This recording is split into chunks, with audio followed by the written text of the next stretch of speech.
36টি কমলালেবু বিক্রি করার পর একজন বিক্রেতার 4টি কমলালেবু বিক্রয় মূল্য ক্ষতি হয়। ঠিক আছে, 4টি কমলালেবুর বিক্রয় মূল্য সমান ক্ষতি হয়, তার ক্ষতির শতকরা হিসাব নির্ণয় করে। এখানে কি হয়েছে, 36টা কমলালেবু নিয়ে এসে ব্যবসা করছে, বিক্রি করার পর দেখা গেল তার কাছে যে লস হয়েছে সেই লসটা হচ্ছে 4টি কমলালেবুর বিক্রয় মূল্যের সমান লস হয়েছে। বুঝতে পারলে? তাহলে তার ক্ষতির হিসাব নির্ণয় করো। দেখো, আমরা লস মানে কি জানি?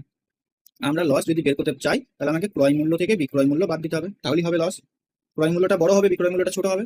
ইয়ে শোন, এরপরে দেখো সে 36টি কমলালেবু নিয়ে ব্যবসা করছিল। কয়টি? 36টি। এখন তার লস হয়েছে কি, 4টি কমলালেবুর বিক্রয় মূল্যের সমান তার লস হয়েছে। তাহলে লসের জায়গায় লিখবো 4SP। 4টি কমলালেবুর বিক্রয় মূল্যের সমান লস হয়েছে। 36টি ক্রয় মূল্য কত হবে? 36CP। আর এসপি জায়গায় লিখবো 36SP। ঠিক আছে, এইভাবে এটাকে লিখতে হবে।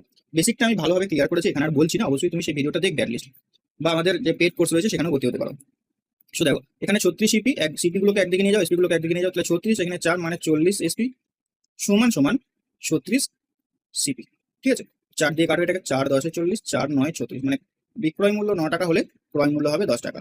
ক্রয় মূল্য 10 টাকা, বিক্রয় মূল্য হচ্ছে 9 টাকা। তাহলে ক টাকা লস হচ্ছে? 1 টাকা লস হচ্ছে। ঠিক আছে, 1 টাকা লস হচ্ছে কতর মধ্যে? 10-এর মধ্যে। তাহলে 100-এর মধ্যে কত? তো 10 দিয়ে এটা 10 বাজাবে, মানে 10% হয়ে যাবে লস। Option A.